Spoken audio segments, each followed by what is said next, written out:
63 एन्काउंटरचे आदेश देणाऱ्या मुख्यमंत्र्याचा मुलगा नादी लागाल तर किड्या मुंग्यांसारखं मारू, नितेश राणेंचं वादग्रस्त वक्तव्य. नगरच्या तोपखाना पोलिसात गुन्हा दाखल. 12 तासात 2 निर्घृण हत्यांनी पुणे हादरलं. राष्ट्रवादीचे माजी नगरसेवक वनराज आंदेकरांवर गोळीबार आणि कोयत्यानं बार, तर फुरसुंगी सासवड रोडवर एका मॅनेजरचा कोयत्यानं हल्ला करून खून. बदलापूर आंदोलन प्रकरणात पत्रकारांवरही गुन्हा दाखल. पत्रकार श्रद्धा ठोंबरेंना गुन्हे शाखेची नोटीस. पोलिसांच्या कारभारावर प्रश्नचिन्ह उपस्थित.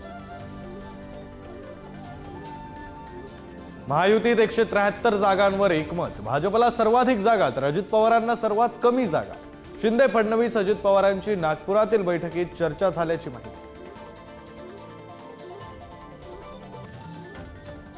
अजित पवारांची जनसन्मान यात्रा बारामतीत. बालेकिल्ल्यात अजित पवार करणार जोरदार शक्ती प्रदर्शन.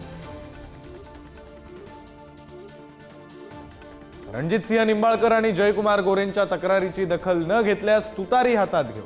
रामराजे नाईक निंबाळकरांचा अजितदादांसह महायुतीला इशारा. राष्ट्रपती द्रौपदी मुर्मू आज कोल्हापूर दौऱ्यावर. वारणा नगरमध्ये कार्यक्रमाला राहणार उपस्थित. कोल्हापूरच्या अंबाबाईचेही घेणार दर्शन. मराठवाड्यात पावसाचा हाहाकार. हिंगोली, नांदेड, परभणी, बीड जिल्ह्यात मुसळधार. नदी नाले तुडुंब तर अनेक भागात जनजीवन विस्कळीत. पुराच्या पाण्यातून वाट काढणं एका आजोबांच्या आलं अंगलट. वाहून जाणाऱ्या आजोबांना ग्रामस्थांनी वाचवलं. वाशिमच्या कारंजा तालुक्यातील जयपूर शहा गावातील घटना. ग्रामीण भागात बैलपोळा सणाचा उत्साह. लाडक्या सर्जा राजाला सजवण्यासाठी शेतकऱ्यांची लगबग. बाजारपेठाही फुलल्या.